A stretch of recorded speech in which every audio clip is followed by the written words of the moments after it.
Hi students, कैसे हैं आप लोग। नमस्कार, मैं एल एम शर्मा फिर से आपका स्वागत करता हूं। जैसा कि हम आप लोगों को बताए थे कि बहुत जल्द हम साइंस का टॉपिक वाइज ऑब्जेक्टिव क्वेश्चंस का सीरीज लेकर आ रहे हैं। तो आज से हम उस सीरीज को स्टार्ट कर रहे हैं। इस सीरीज में हम सबसे पहले बायोलॉजी सेक्शन से स्टार्ट करेंगे, क्योंकि बायोलॉजी से किसी भी एग्जाम में जो बनने वाले क्वेश्चंस होते हैं वह सबसे ज़्यादा होते हैं। तो बायो में हम सबसे पहले ब्लड सर्कुलेटरी सिस्टम को देखेंगे। इसमें जो भी क्वेश्चंस है उसे हम पार्ट वाइज डिस्कस करेंगे। ब्लड सर्कुलेटरी सिस्टम में लगभग 100+ क्वेश्चंस बनेंगे। एक पार्ट में हम कोशिश करेंगे कि 20 से 25 क्वेश्चंस को हम डिस्कस कर पाएँ, ठीक है। और ये जो क्वेश्चंस होंगे सारे प्रीवियस ईयर क्वेश्चंस होंगे, किसी ना किसी एग्जाम में पूछे गए होंगे, वैसे क्वेश्चंस को हम इसमें डिस्कस करेंगे। आप देखेंगे क्वेश्चन के माध्यम से ही आपका साइंस कंप्लीट हो जाएगा। लेकिन आप लोगों से को एक सलाह है कि सबसे पहले हमारा जो वीडियो लेक्चर है उसको देख लें, तब आपको यह क्वेश्चन बनाने में काफ़ी इंटरेस्टिंग लगेगा, ठीक है। और आप देखेंगे कि सारे के सारे क्वेश्चंस वीडियो लेक्चर से ही मिल रहे हैं। तो चलिए अब शुरू करते हैं। आज का जो ब्लड सर्कुलेटरी सिस्टम है उसका पार्ट 1 का जो क्वेश्चंस है, ठीक है। तो पहला क्वेश्चन है, धमनी व शिराओं सहित रक्त परिसंचरण तंत्र का अध्ययन विज्ञान की कौन सी शाखा में किया जाता है। धमनी व शिरा अर्थात आर्टरी और वेन का जो अध्ययन किया जाता है, स्टडी किया जाता है, वह साइंस के किस ब्रांच में किया जाता है। ऑप्शन में है हिमेटोलॉजी, एंजियोलॉजी, मायोलॉजी, ओंकोलॉजी, ठीक है। तो धमनी और शिरा का जो अध्ययन किया जाता है वह किया जाता है एंजियोलॉजी में। ऑप्शन नंबर बी होगा।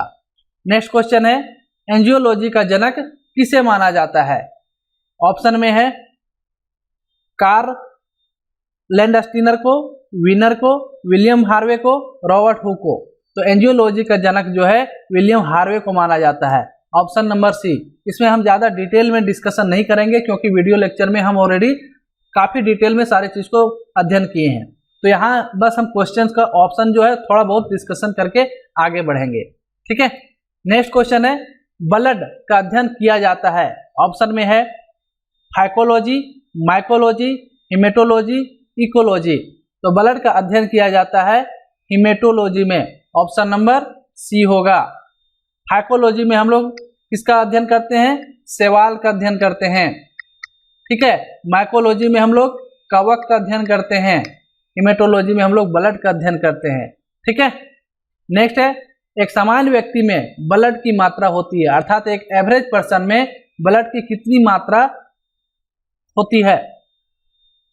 ऑप्शन में है 5 लीटर, 4 लीटर, 7 लीटर, 8 लीटर, ठीक है।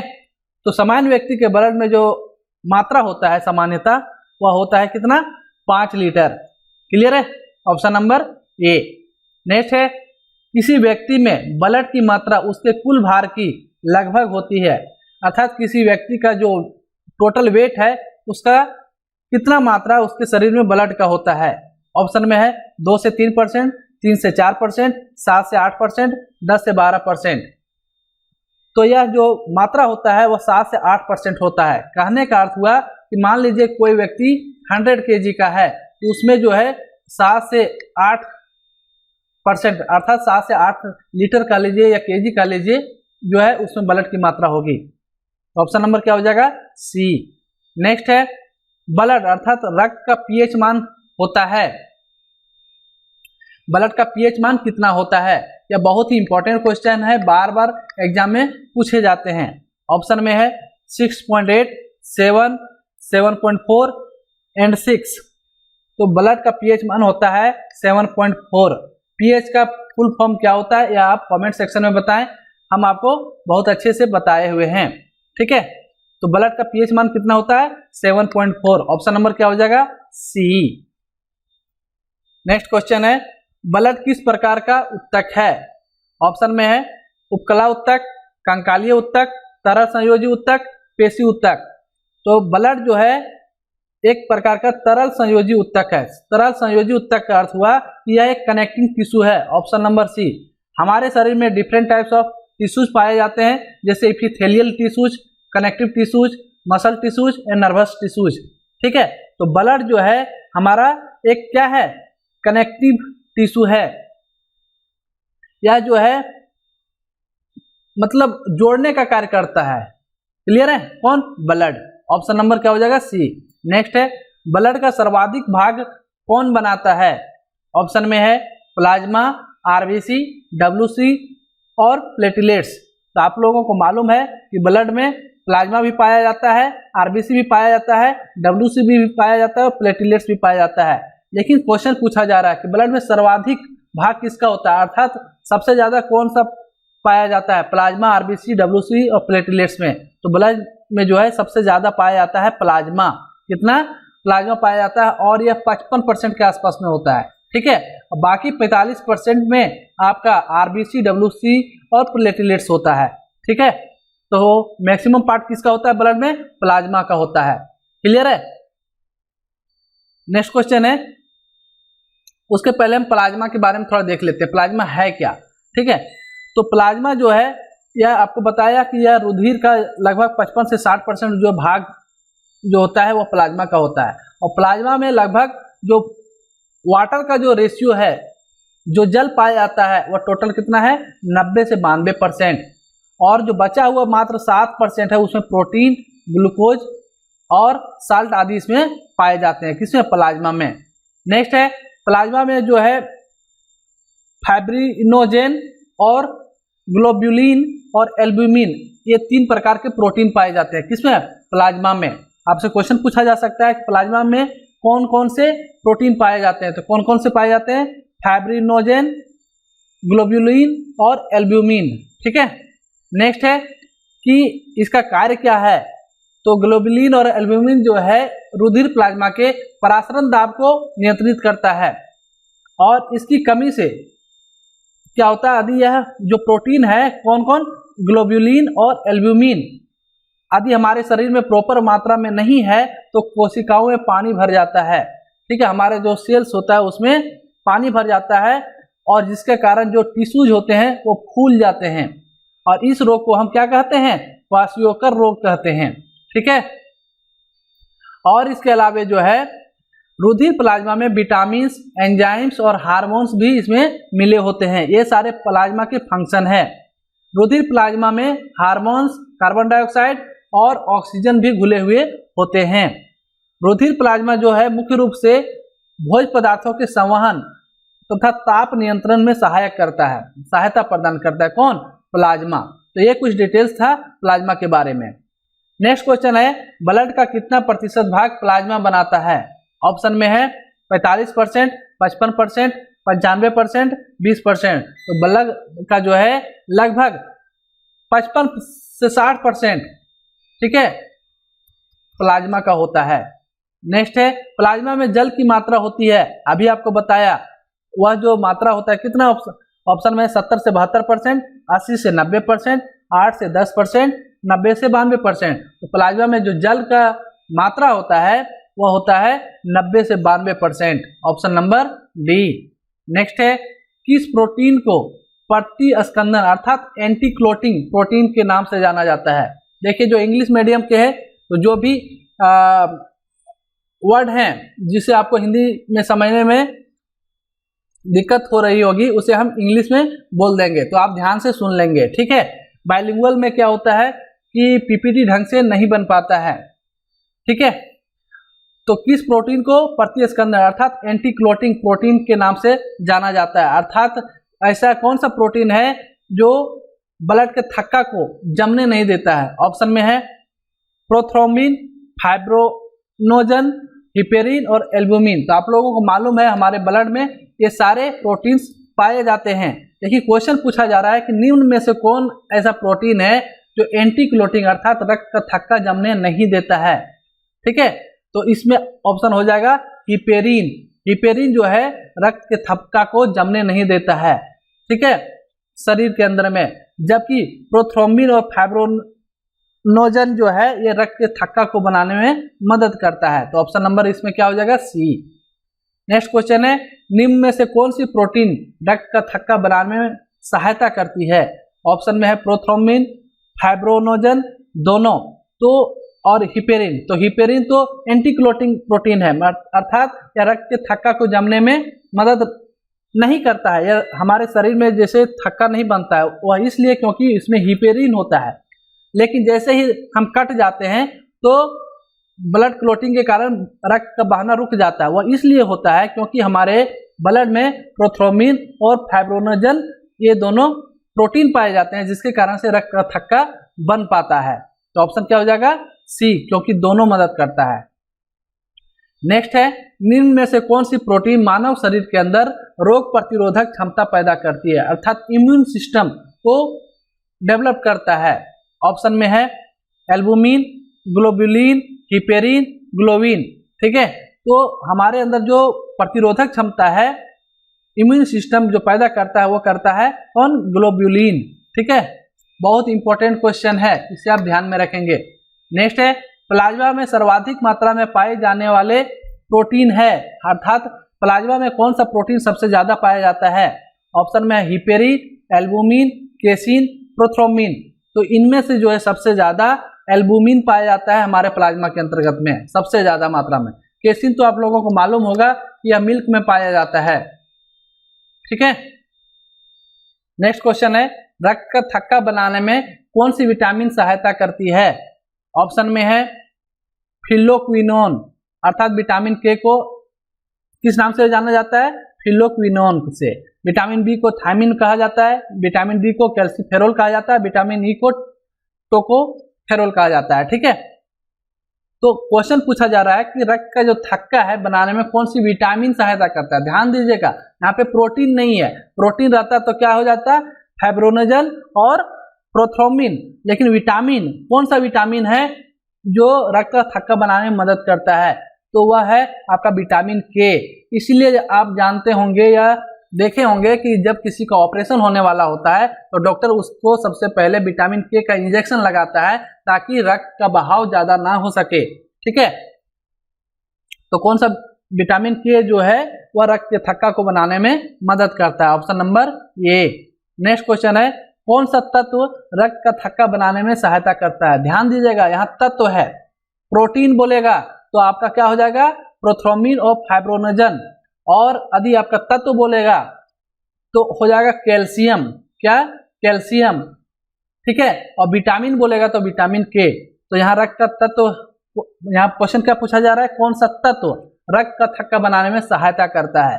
ठीक है, कभी कभी क्या होता है, हम लोग ओवर कॉन्फिडेंस में ये सब छोटे छोटे चीज पर ध्यान नहीं देते हैं कि एलिमेंट के बारे में पूछा जा रहा है, कि प्रोटीन के बारे में पूछा जा रहा है, या विटामिन के बारे में पूछा जा रहा है। ठीक है, और हम लोग जानते हुए भी गलती कर देते हैं।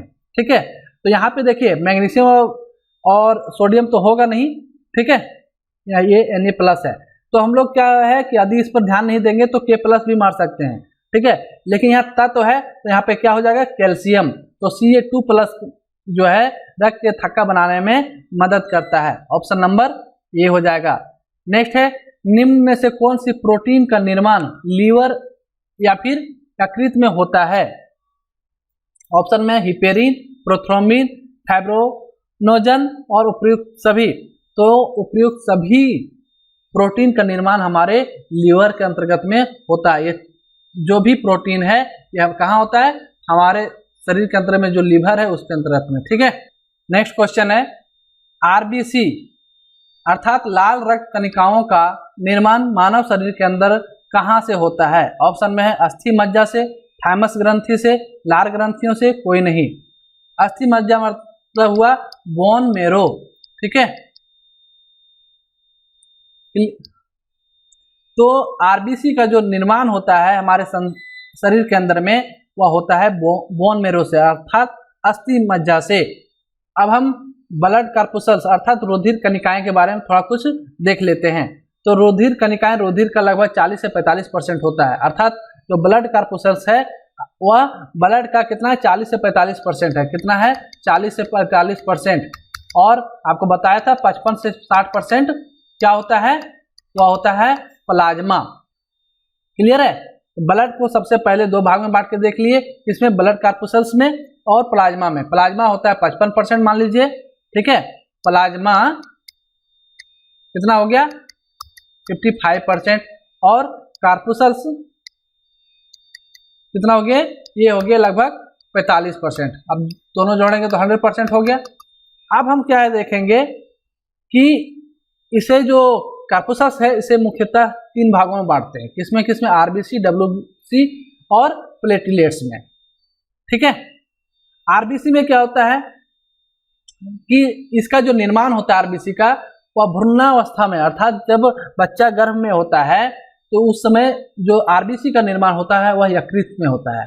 ठीक है, लीवर में होता है, तथा जन्म के बाद इसका निर्माण जो है बोन मेरो में होता है, अर्थात लंबी अस्थियों के सिरों पर पाए जाने वाले जो लाल अस्थि मज्जा होता है, जिसे हम रेड बोन मेरो के नाम से जानते हैं, वहां पे इसका निर्माण होता है। तो यहाँ से देखिए 2 प्रकार से क्वेश्चन बनेगा कि भ्रूणावस्था में, अर्थात जब बच्चा गर्भ के अंदर होता है तो आरबीसी का निर्माण कहाँ होता है, तो उस समय लीवर में होता है। लेकिन जैसे ही बच्चा पैदा लेता है और धीरे धीरे बड़ा होता है तो इसका निर्माण धीरे धीरे कहाँ पे, रेड बोन मेरो जहाँ होता है वहां पे इसका निर्माण होता है। किसका, आरबीसी का, रेड ब्लड कार्पुसल्स का। ठीक है, आरबीसी का जो है विघटन अर्थात इसका जो मृत्यु होता है, जैसे आरबीसी का जो लाइफ स्पेन है वह लगभग 120 डेज का है। ठीक है, 120 दिन के बाद हमारा आरबीसी मर जाता है। और यह कहाँ पे होता है, यह स्प्लीन में अर्थात प्लीहा में होता है। ठीक है, इसलिए प्लीहा को अर्थात आरबीसी का कब्रगाह, सिमेट्री ऑफ आरबीसी कहा जाता है। बहुत ही इंपॉर्टेंट क्वेश्चन है। ठीक है, कि आरबीसी का कब्रगाह किसे कहा जाता है, तो कहा जाता है प्लीहा को, स्प्लीन को। ठीक है, नेक्स्ट है, ऊंट और लामा को छोड़कर शेष स्तनधारियों के आरबीसी में केंद्रक नहीं पाया जाता है। ऊंट जो है और लामा, ये 2 स्तनधारी है जिसके आरबीसी में न्यूक्लियस पाया जाता है, केंद्रक पाया जाता है। ठीक है, बाकी जितने भी स्तनधारी है उसके आरबीसी में किसी भी प्रकार का न्यूक्लियस नहीं पाया जाता है। क्लियर है। ऊंट एक ऐसा स्तनधारी प्राणी है जिसकी आरबीसी का आकार सबसे बड़ा होता है। इसके आरबीसी का जो आकार होता है सबसे बड़ा होता है। स्तनधारी, ध्यान रखिएगा, स्तनधारी शब्द यदि प्रयोग नहीं किया गया है तो वह मेढक है जिसका आरबीसी का आकार सबसे बड़ा होता है। और हिरन का आरबीसी का आकार सबसे छोटा है। यहाँ से बहुत इंपॉर्टेंट क्वेश्चन बार बार पूछा गया है एग्जाम में। ठीक है, स्तनधारी में ऊंट का सबसे बड़ा आरबीसी का साइज होता है और हिरन का सबसे छोटा होता है, लेकिन स्तनधारी शब्द प्रयोग नहीं किया गया है तो मेढक आंसर होगा। ठीक है, नेक्स्ट है कि यदि किसी व्यक्ति को कुछ दिनों के लिए अंतरिक्ष या माउंट एवरेस्ट पर्वत पर अर्थात ऊंची जगह पर छोड़ दिया जाए तो उसमें क्या होता है, आरबीसी की संख्या और आकार दोनों बढ़ जाता है। तो यहाँ से एक क्वेश्चन इस प्रकार से पूछा जाएगा कि ऊंचाई के साथ आरबीसी की संख्या बढ़ती है या घटती है। तो ऊंचाई के साथ आरबीसी की संख्या बढ़ती है और उसका आकार भी बढ़ता है। ठीक है, नेक्स्ट है, आरबीसी की संख्या जो है 45 से 50 लाख प्रति घन मिलीमीटर होता है। ठीक है, और आरबीसी के निर्माण में हीमोग्लोबिन के कारण ही इसका रंग लाल होता है। खून का रंग लाल होता है क्योंकि इसके अंतर्गत में हीमोग्लोबिन पाया जाता है। और हीमोग्लोबिन का रंग यदि पूछा जाए तो वह होता है बैगनी। ठीक है, किसी को लग रहा होगा कि गलत है, लेकिन नहीं, हीमोग्लोबिन का रंग बैगनी होता है, लाल नहीं होता है। खून का रंग लाल होता है हीमोग्लोबिन के कारण। ठीक है, और यह लाल इसलिए होता है क्योंकि उसमें आयरन तत्व पाया जाता है। क्लियर है। नेक्स्ट है, हीमोग्लोबिन जो है 2 शब्द से मिलकर बना, हीम और ग्लोबिन, जिसमें हीम एक प्रकार का इसमें क्या है, रंजक है। ठीक है, और केंद्र में लोहा पाया जाता है और ग्लोबिन एक प्रकार का प्रोटीन है। तो ये कुछ जो है ब्लड कार्पुसल्स के बारे में जानकारी था जिसे आप ध्यान में रखेंगे। सारे पॉइंट से कहीं ना कहीं क्वेश्चन आपको मिल जाएंगे आप जब प्रीवियस ईयर क्वेश्चन को बनाएंगे तब।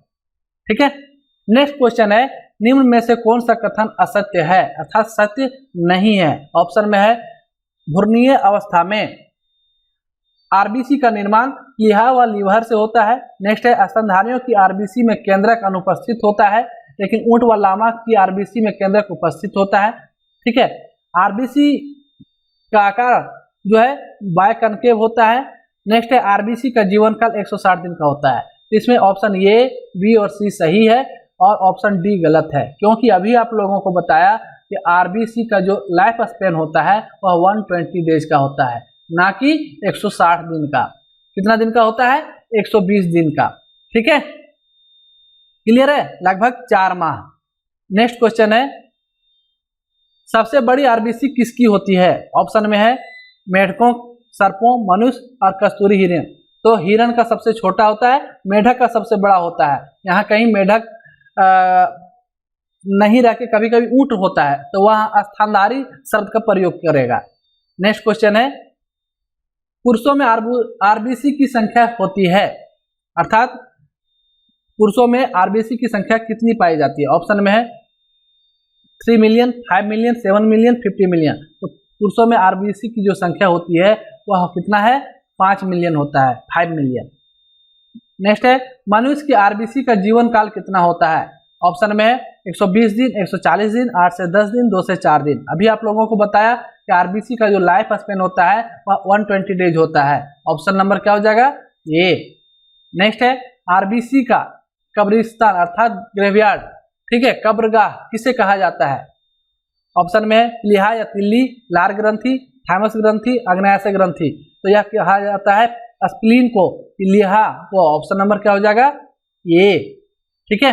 नेक्स्ट क्वेश्चन है, आरबीसी की कमी से होने वाला रोग क्या है? ठीक है, यह इस पार्ट का लास्ट क्वेश्चन है। फिर हम नेक्स्ट पार्ट में हम नेक्स्ट क्वेश्चन को, जो क्वेश्चन है बचे हुए, उसे हम शुरू करेंगे। इसका ऑप्शन है पॉलीसाइथेमिया, एनीमिया, ल्यूकेमिया और ल्यूकोपीनिया। तो आरबीसी की कमी से कौन सा रोग होता है? इसका आंसर आपको खुद देना है। इसका आंसर आप खुद से दीजिए कमेंट सेक्शन में, ठीक है। इसका आंसर हम नेक्स्ट वीडियो लेक्चर में बताएंगे। तब तक के लिए जय हिंद, जय भारत, थैंक यू।